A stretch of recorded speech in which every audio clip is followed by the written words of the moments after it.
conclave where the Pope is elected. There's a saying in Italy, he who enters the conclave as the Pope will come out as a cardinal.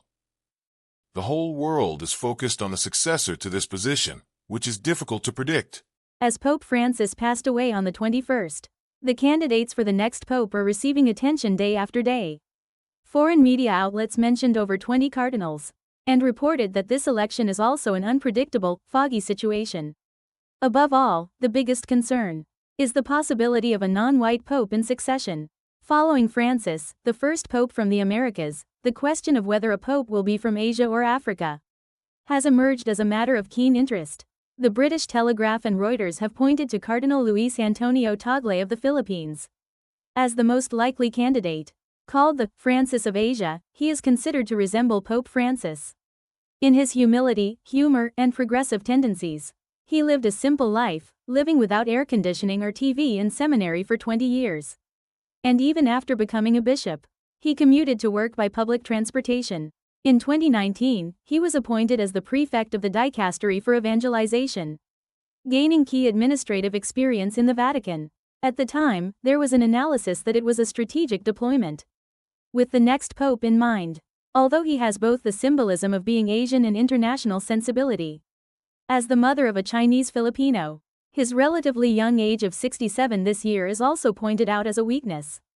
The Telegraph analyzed that the reason why older cardinals are hesitant to elect a young candidate as the pope is because their opportunities will decrease. In addition, various candidates are being discussed. French Cardinal Jean-Marc Aveline 66 is evaluated as a person who values relations with immigrants and Islam and is similar to Pope Francis's philosophy. Hungarian Cardinal Peter Erdo 72 has conservative theology but is also evaluated as practical. So there is analysis that he could be elected as a result of a compromise between progressives and conservatives. Cardinal Mario Grezzi 68, from Malta, is drawing attention as a figure who has been at the forefront of Francis's reforms, emphasizing his inclusiveness of sexual minorities. In addition, Cardinal Juan José Omea 79 from Spain, Cardinal Pietro Parolin 70 from Italy, Cardinal Joseph Tobin 72 from the United States, and Cardinal Matteo Zuppi 69 from Italy, known as the street priest, are also being mentioned as strong candidates. Cardinal Peter Turkson 76, Ghana, from Africa, is also drawing attention, riding on his long-term pastoral experience and the growth of the African Catholic Church. Cardinal Heung-sik 73 from Korea is also being mentioned as a strong Asian candidate with the right to be elected.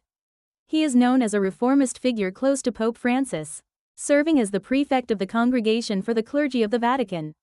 As this is the first time in 47 years since the late Cardinal Kim Soo-won that a Korean cardinal will participate in the conclave, expectations are high in the Catholic community in Korea. The papacy has been centered on Europe for over 100 years. If Pope Francis breaks that wall, then it may be Asia and Africa's turn to write a new history.